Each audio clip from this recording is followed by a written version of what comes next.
Hi, I'm Jay, owner of Volunteer Audio in Oliver Springs, Tennessee. I'm sitting in a 2021 Jeep Gladiator Sport. We're going to do a huge audio upgrade on this Jeep and show you exactly why you're unhappy with yours and how easy it is to make it sound awesome.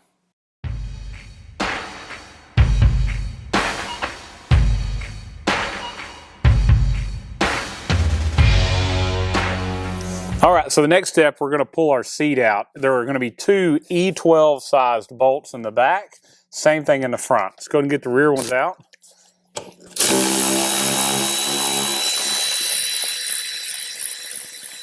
Now, these bolts are very tight, and they even have Loctite installed from the factory, so we're using our Milwaukee fuel ratchet. It makes it look a lot easier than it is.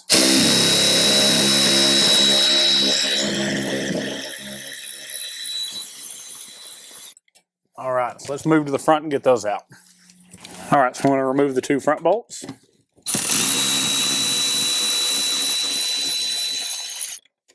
Again, one on each side.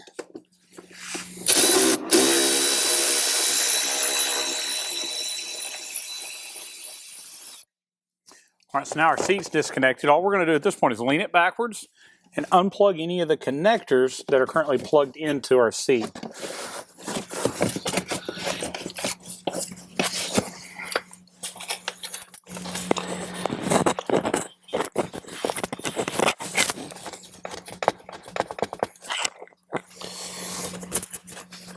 Grab a panel removal tool to do that. All right, so to remove these plastic clips, I'm going to use a fork tool just to go in behind where they go in and see if we can get them to pop out without breaking.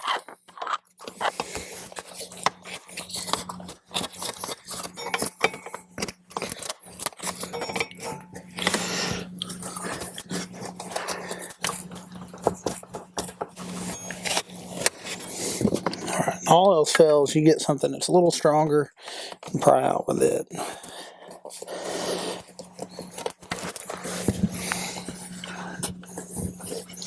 We're almost out. All right, got it unplugged. Now we're going to have two connectors. One of them's yellow. Yellow always indicates that it's an airbag connector. So definitely, like we said earlier, you're going to unplug it. Don't turn the ignition on while you have it unplugged.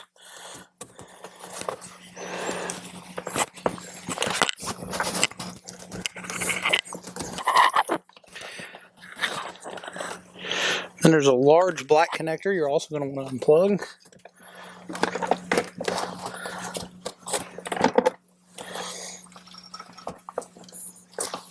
So let's get it to come all the way out.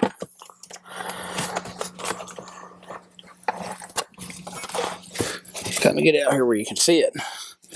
So we've moved our red plug. This red tab has to be slid backwards to release the black one. Then it pushes down, and it looks to be actually up and released. But the plug is very, very tight. So I'm going to get a screwdriver and come in from the other side and make sure it's lifted up all the way. All right, now that I've got a small screwdriver, I'll come in from the back side, make sure it's lifted up enough to come off. And as you see, very easy to come off at that point. So now I've got our seat disconnected. I'm going to adjust the seat where I can lift it up and set it out of the vehicle. All right, so next step, we're under the hood. We're going to connect our main power to our battery. I'm going to use this 10mm bolt on the back of the battery terminal. I've already removed the fuse from our fuse holder, and I'll put that back in at the end when we're done. So let's get that done, and then we'll route the wire.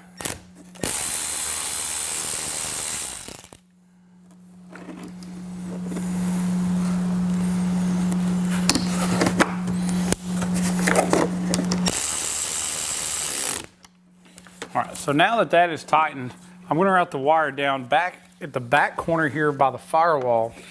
Then I'm going to get underneath it and route it the rest of the way where we need to go. I'm doing this because I've already looked at where our exhaust manifold is and our exhaust, and we're going to be able to secure it better and keep it out of the way of anything that could possibly damage it or hurt it by going down this direction.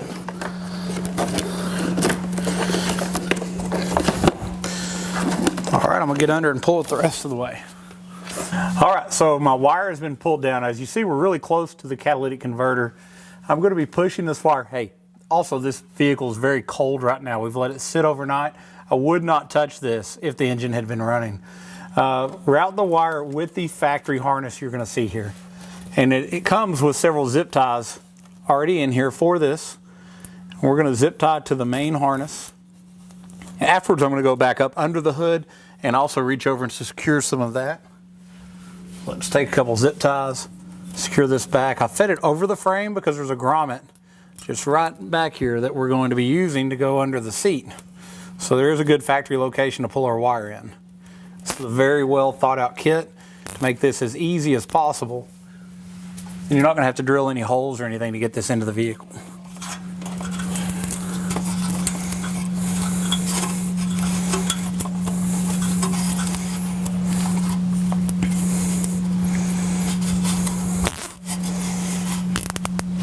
Alright, so now after I've got those cut, I'm going to use a set of tools and cut them. Actually, I've got them tight. Where did our tool go? Probably laying on top of it. There it is. Alright, so I've got a zip tie cutter. Actually, just a flush cutter. We always flush cut zip ties because if you don't, eventually your arm's going to end up on it and it's going to cut the side of your arm. So, this wire is zip tied. I'm going to push it further toward the outside of the vehicle away from that converter. I'm going to get up under the hood and zip tie it where this harness goes up also so it can't come back. Now there is a grommet just right here outside of your sight, right on top of the frame rail that we're going to push out of the floor, cut a little slit in, put our wire through it, put the grommet back in place. But this is pretty easy, but this is the hardest part of getting the power wire into the car. All right, so I've pulled the carpet back to give you a better visual. Our seat's out of the way. This is the rubber grommet that we're going to pull out of place, and we're going to feed our power wire right up through there.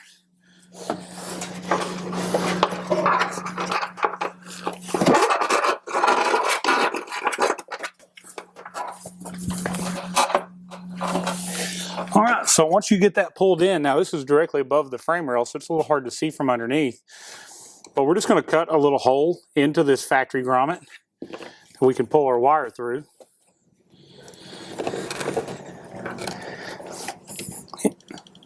It's thick, so you definitely don't want to cut yourself.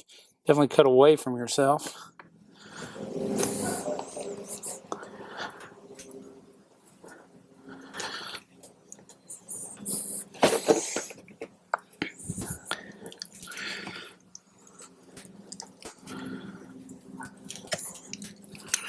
All right, so then we're going to take the end of it, force it through that hole we just made.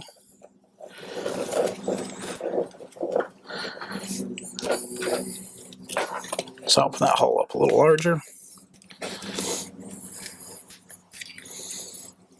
Very thick, very difficult to cut, but it's also going to be a good seal to make sure we don't get any water or anything back into the Jeep for our access point for this wire goes.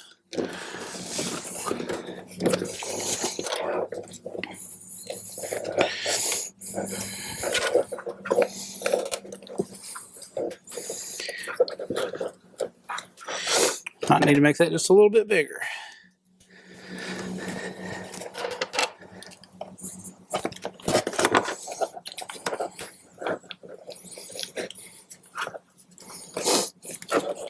Alright, so I'm through.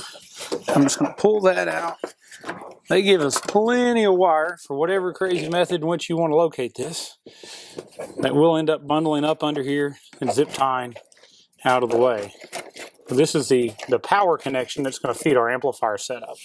Now let's run our wiring from our radio back to this point before we set our sub in place. So at this point, we're ready to start routing some wiring from the radio. So this is our T-harness that comes in the kit from Alpine. We're going to mate that up to the factory harness and flip this lever so that it locks it in place. Okay, the next step is we've got to get this large wiring harness to the dash. I'm going to do that from the glove box, coming up through here. Let's see if I can't route that up where we can grab one. And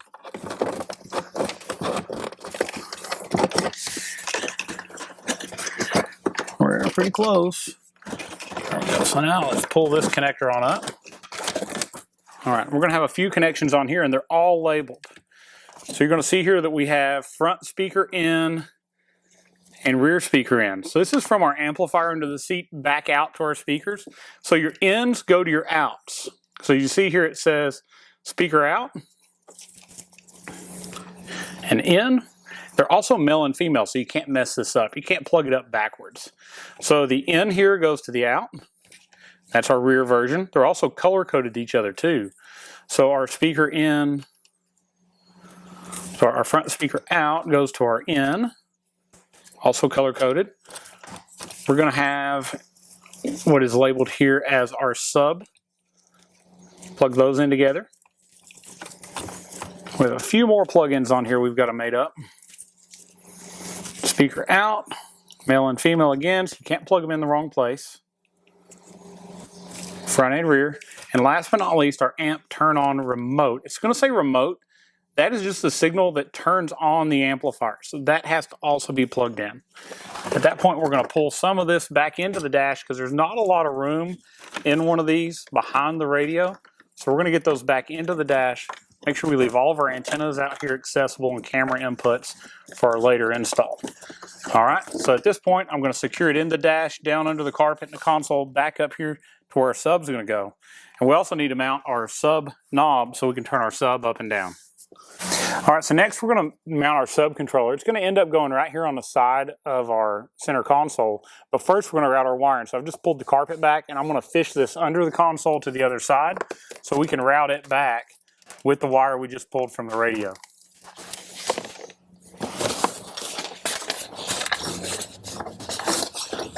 I'm just going to feed so much of it across, and I'm going to go to the other side and reach my hand in and grab it, pull it on out the other way.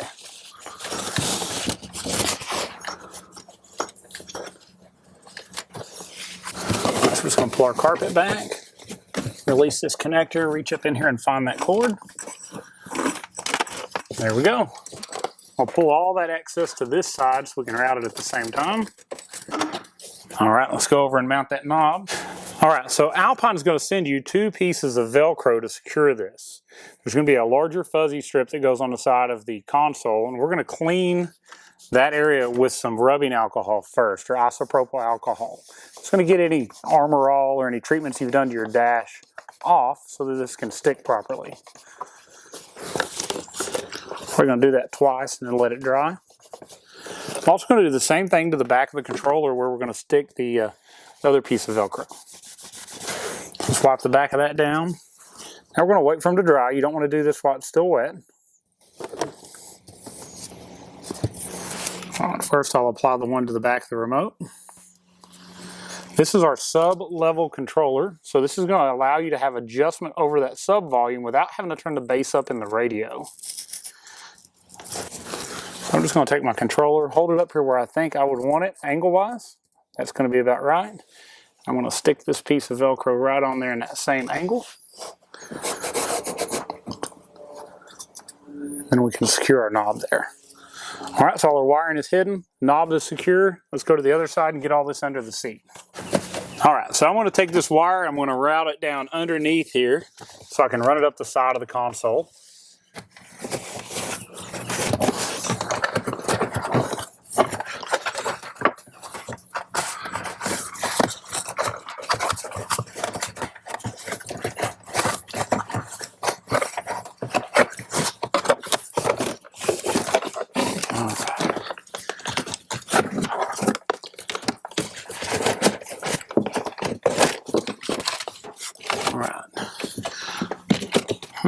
Got slightly tangled up in our sub controller, so we'll pull it back through.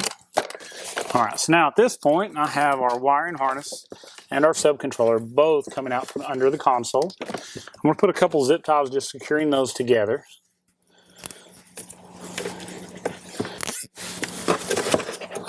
Any of this excess wiring when we're done, we're going to put underneath the seat here with all these other electrical connections. There's a lot of room there for it.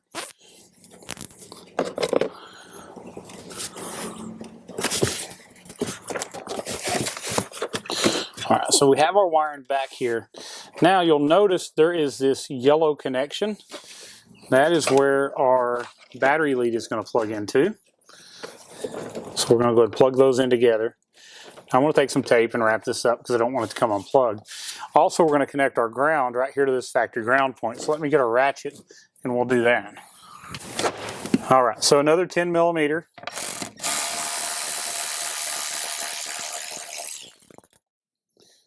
Just route this wiring underneath. Put it on top of this post.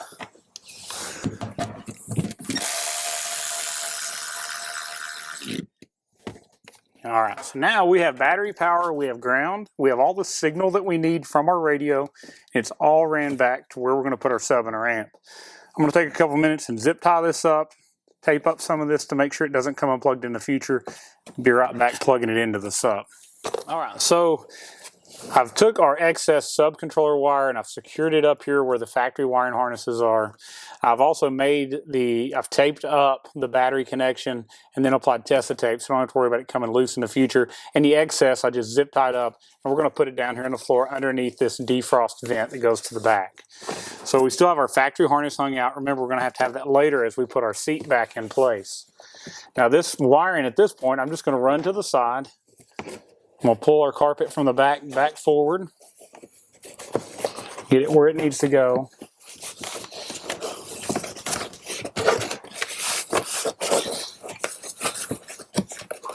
All right, this is going to be under your seat, so most of this is not going to be seen later, but I want to make sure it looks as good as we can. So these are our cords that are going to be plugging into our amp setup here just shortly. Let's get our carpet all back in place, all tucked underneath everything where it goes. Sometimes it doesn't hurt to have a small screwdriver to help in that process.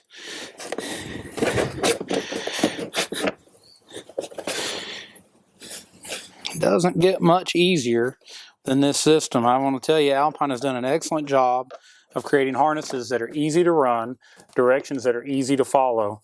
I'm going to take our sub, we're going to put it in and plug it in. All the amp settings are already preset, so we won't have to do anything there. Then we'll get our seat back in, put our radio in, and take a listen to it. All right, so this is our sub setup. This thing is so cool because not only do we have our subwoofer, we have our amplifier. So let's find our plugs that plug into everything. So this particular black connector, which has the yellows and the blacks and the different colored speaker wires on it, it's going to plug in. I'm going to plug it underneath, come on up and plug it into this 4-channel amplifier that's pre-mounted and preset. All right, now the other connectors are going to go on the end of the sub. So we're going to have a main connector, plugs in here.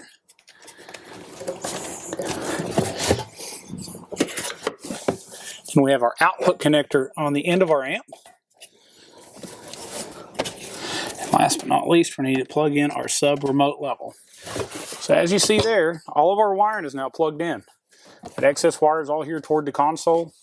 And the next step is we're going to bolt down this sub when we put our seat back in. Now, I will tell you something I've noticed. Each one of these brackets, they're bendable. So if you see that one doesn't line up just right with a bolt, just bend that bracket till it lines up, because once you get your seat in, it's going to be a little bit more difficult to get these back in place. But overall, very, very awesome design, very, very easy setup. So let's get our seat in. We'll put it over top here. I'll plug our connectors back underneath, and we'll bolt all of this down. All right, so I'm going to go ahead and re-plug in the cords that we had to undo earlier. Definitely want to do this so we don't get an airbag coat on.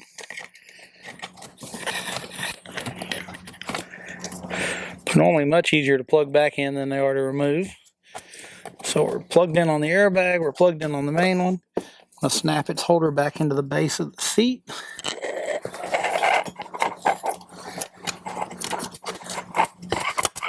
All right, so we're secured in place. Now you'll notice on these front mounts, you'll see there's a hole here and a slot here. They actually line up with the legs of the seat. So let me try to position the seat where it goes.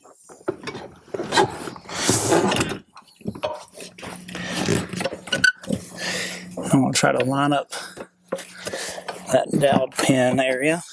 Now, as you're moving your seat around, you'll notice that these can free move separate from each other. So we have to get them back lined up with each other.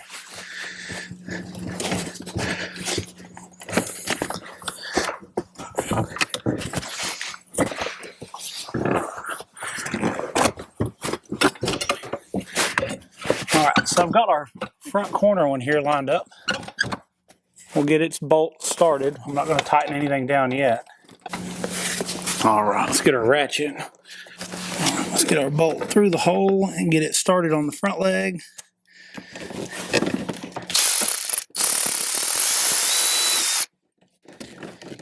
right at it. Let's see if we can get it to start in the hole.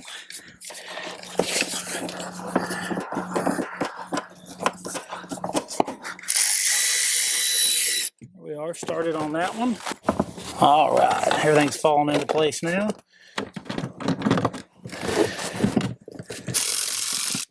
I'll slide the seat back at this part.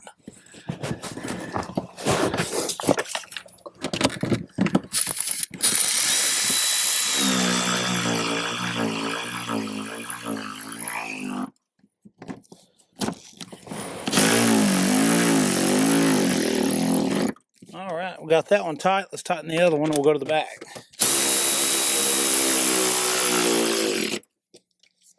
All right. Slide the seat all the way forward and we'll go to the back. As you'll see, this bracket suspends this 8-inch sub just right here above the floor. Looks really nice. Let's get our other 2 bolts in. Everything's lining up pretty well so far. Got that one started. Let me start the other one.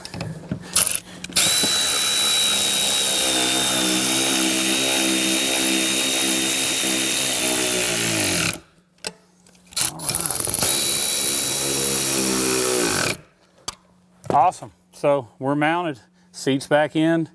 I'll put our floor mats back in, get our tools out of the floorboard, move to the front, and we'll get our radio put back in and we'll take a listen to it.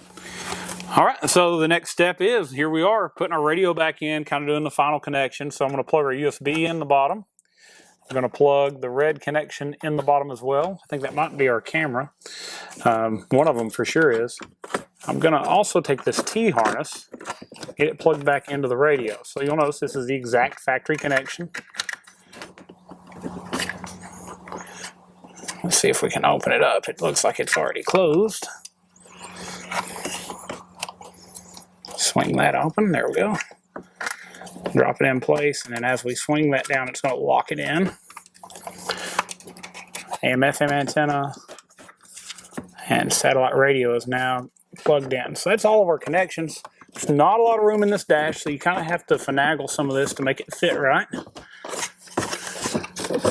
long as we can kind of get it in there flat and to the side, we should go back in and fit. There's a little bit of room toward the glove box.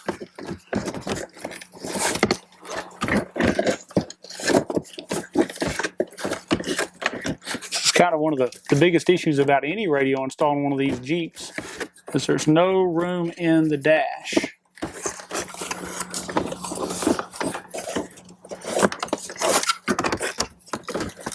But we've got it. Everything is where it needs to go.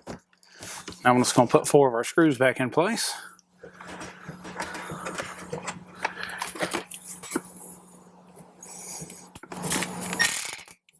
Make sure I get my ratchet going the right direction. Screw number 1.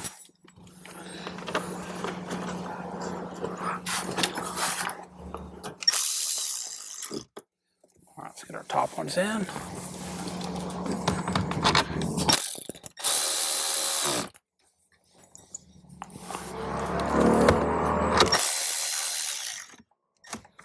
All right, so let's go ahead and snap our other trim panels in. Radio panel. A couple screws back in there on the bottom.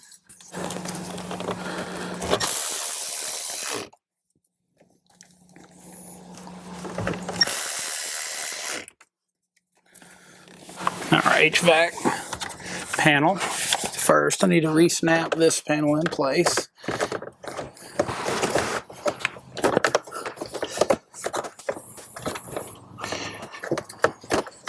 Get all that lined up where it goes.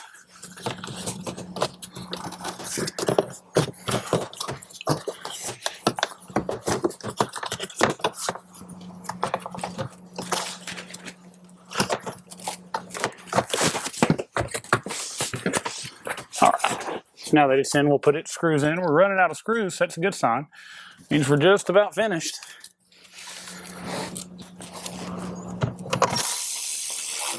Put that last speaker pod screw in. This lower trim on. That was the last screw, so everything else just going to snap back in place.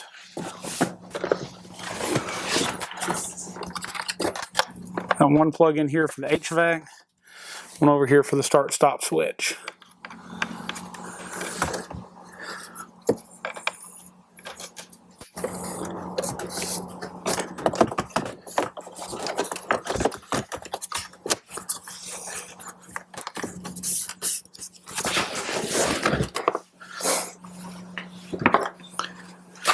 All right, we'll go ahead and put our lower panel back on below our steering column. No screws in that. Put this trailer brake controller back in place. And last but not least, we had unsnapped this earlier to get that bottom screw. All right. So our Jeep is reassembled. We don't have any extra hardware, which means we did a good job. And we're going to go under the hood and we're going to put our fuse in. I'm going to snap the glove box back in. It just simply pops right back in place. Okay, glove box. Very easy.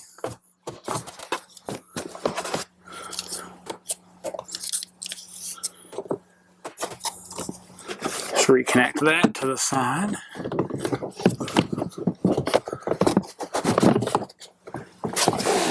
Get our bottom lined up. Snap it in. It's closed. All right, last step, when we raise the hood, we're going to put our fuse in. That's always the last thing you want to do. All right, so let me tell you what's happened since just a few seconds ago. So in between takes, I wanted to listen to it. I'm like, let's listen to this with non-copyright free music, because you know how it is. When I post stuff on YouTube, we're very limited as to what we can listen to. So I throw on a song that I'm used to playing on some other vehicles, and I turn it up, and it just seems like the speakers are being overdriven. So I also didn't seem like there was a lot of bass. I did miss a step. I mean, you know, we're not perfect, so I'll tell you when we have an issue. I missed a step in the directions that didn't make a whole lot of sense, but it's set that way for a reason. At the subwoofer, there is a factory plug that was pre-connected that I actually had to unplug on the sub out and add an RCA connection that plugged into the sub, and that made the sub sound tremendously better. But I still had seemingly the overhead speakers, the front speakers. I know they're very good quality speakers, but they sounded like they were being overdriven when it had a heavy bass note or turned up. So get out the manual, recheck all the settings on the amp. The amp is set exactly like the manual says it should be set for a stock radio. So, you know, we're going to figure out what's wrong. So I get out my digital distortion detector, my DD1, and I start probing the wires, and I play some test tracks, and I find out the amps are just way too hot. They're turned up way too much for the stock radio. So I think that if you're going to set gains on an amplifier, you need to find the loudest, cleanest point in the stock radio, and that's where you test it at. That's where you set your gains at. So with that being said, that's what I did. I turned the radio up. We found volume 35, 36 was about where the radio wanted to stay clear. And then I set the gains there. So now, here we are, back to this point. I'm kind of not too happy about it, but I mean, you know, it's how it is. There's a lot of factory systems available in the JL Wranglers. There's different sound levels. This particular radio had more output, I think, than Alpine had anticipated for this install. So with our digital distortion detector, I've now reset it, and this thing sounds awesome. And I wanted to get to this point because I want to share it with you. There's no need in watching us take this Jeep apart, put it together, and not let you hear how great it sounds now. So to begin with, we listened to this before we ever started. We turned it up, and the louder we got with it, the worse it sounded. And it seemed like once we hit a certain point, it just distorted and didn't get any more volume, and it wasn't nearly loud enough for my liking. With the sub that's in it now, it's got really good lows. The highs are definitely crisp, and it sounds far better than any factory upgraded system I've ever heard. So the owner of this Jeep had a 2020 Ram Laramie with the Alpine system in it, and he loved it. And I guarantee you this thing knocks it out of the park, and it's so much better than the stock Laramie system he had that was from Alpine. This is just a whole nother level. So let's turn it on and listen to it and see what you think about it as well.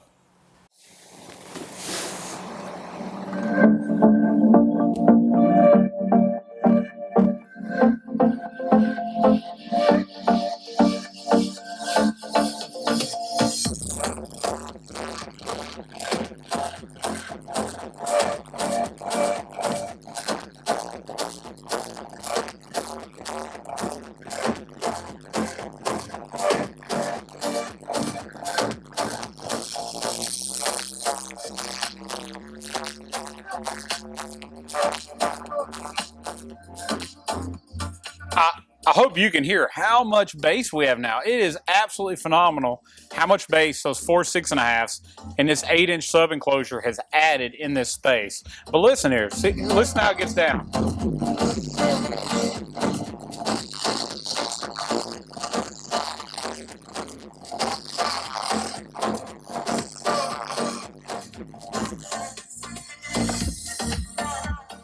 It'll go louder than that, but once we get so loud, it just distorts our microphone. I think you get the idea, though. Crisp highs, really good lows, and it just sounds amazing. I think that the owner of this vehicle is going to be very happy with the system. So let me go ahead and close out the video. So you've watched all of it. We did our overhead pods. We did our dash speakers. We ran all the wiring to the sub and the amp. And I want to tell you that I really appreciate you watching our YouTube channel. I hope this has answered some questions as to why the Jeep JL, Gladiator, and Wrangler sound so bad from the factory. And I hope we also give you some good ideas on solutions to make it much, much better. On top of that, I hope I gave you the confidence to tackle a project like this on your own. And if you like the video, please like it. Hit that little button. Subscribe to our channel. The more people that we get to subscribe to our channel, the more encouragement we have to continue to do these videos. And definitely comment if you have questions. If there's something that you liked or disliked, let me know through the comments. And if you wanted to order a system like this or set up an appointment to have us do the install, call me at 1-844-30-AUDIO. You can also visit us at volunteeraudio.com, go to our Jeep section, and you'll see all the audio components we have available for your Jeep. And if you don't see something, but you think we have it in stock, because believe me, I've got it. If it exists, we have it in stock. Give me a call again, 1-844-30-AUDIO. You can also send me an email at sales@volaudio.com. And if you take on this project and you have questions in the middle of it, if you need help, you can definitely call us. We do our own tech support, and we don't sell anything that we don't install. So just like you've seen us install today, you go to do this, you need help, I'll be able to walk you through whatever it is. Thank you for watching, and God bless.